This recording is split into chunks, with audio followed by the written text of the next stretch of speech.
बिस्मिल्लाहिर्रहमानिर्रहीम। अस्सलाम वालेकुम dear viewers, hope you are fine. आज मैं आपके लिए बहुत ही ज़बरदस्त एक होम रेमेडी लेके आई हूँ।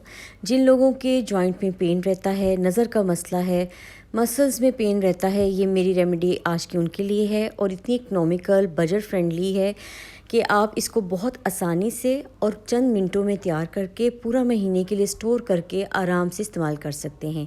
यहाँ मैंने 50 ग्राम कमरकस ली है। इसमें थोड़े से तिनके वगैरह होते हैं और थोड़ी सी डस्ट होती है। आपने इसको अच्छे से छान भी लेना है और तिनके निकाल देने हैं। ये मेरे पास बबूल की गोंद है। वैसे चारों गूंदें भी मिलती हैं, लेकिन मैंने सिर्फ बबूल की गोंद का इस्तेमाल किया है। ये इस तरह की होती है और यहाँ पर 50 ग्राम ही सौंफ है। तीनों चीज़ें मैंने हम वज़न ली हैं। सौंफ में भी कुछ तिनके होते हैं, इसको भी आपने अच्छे से साफ़ कर लेना है।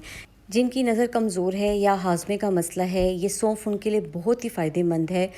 आइए जी, इस रेसिपी को शुरू करते हैं। यहाँ पर एक पैन में मैंने सौंफ और कमरकस को डाल लिया है। हल्की आंच पे 2 मिनट के लिए इनको ड्राई रोस्ट कर लेना है, ताकि अगर इनमें कोई नमी है तो ख़त्म हो जाए।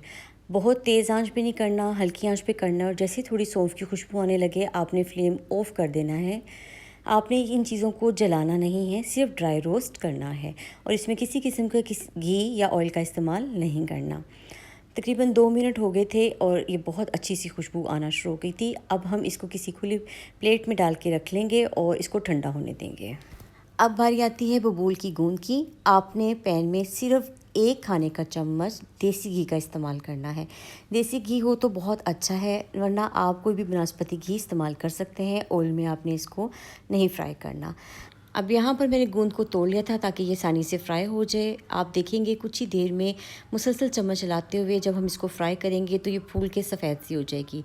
जब सब गूंद फूल जाएगी तो ये तैयार हो जाएगी और इसको आपने किसी बर्तन में निकालना है और ठंडा करने के लिए इसको भी रख देना है।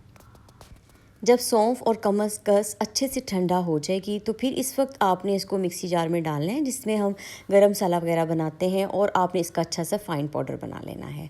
आपने बिल्कुल इसका पाउडर फॉर्म में बनाना है और यहाँ पर देखें कितने अच्छे से इसका पाउडर बन गया है।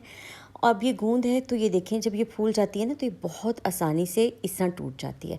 आप चाहें तो इसको कूट लें, लेकिन मैंने इसको भी मसाला जार में डाल के अच्छे से इसका भी पाउडर बना लिया था। अच्छा, जब आप इसका पाउडर बनाएंगे तो आपको थोड़ा सा घी महसूस होगा, लेकिन आपने परेशान नहीं होना। जब आप इसको ड्राई सौंफ और कमरकस के पाउडर के साथ डालेंगे और अच्छे से मिक्स करेंगे तो वो बिल्कुल इसकी नमी को जस्ट कर लेंगे और इस तरह से ये पाउडर बन जाएगा। अब आपने डेली सिर्फ इतना सा 1 चाय का चम्मच लेना है नीम गर्म दूध के साथ। अगर आप दूध नहीं पसंद करते तो आप इसको पानी के साथ, लेकिन पानी ठंडा नहीं होना चाहिए और दूध भी ठंडा नहीं होना चाहिए। डेली आप इसका इस्तेमाल करें, चाहे आप इसका निहार मुँह इस्तेमाल कर लें या सोने से पहले। कुछ ही दिनों में आप देखेंगे कि आपके जॉइंट्स में जो पेन रहता है काफ़ी हद तक ख़त्म हो गया है। इसके अलावा आपकी नज़र का भी जो मसला है वो भी हल होगा और आपके मसल्स भी इससे स्ट्रॉन्ग होंगे। ये बहुत आसान और बहुत बजट फ्रेंडली रेसिपी है। आप ज़रूर ट्राई कीजिएगा और मुझे अपना फ़ीडबैक दीजिएगा।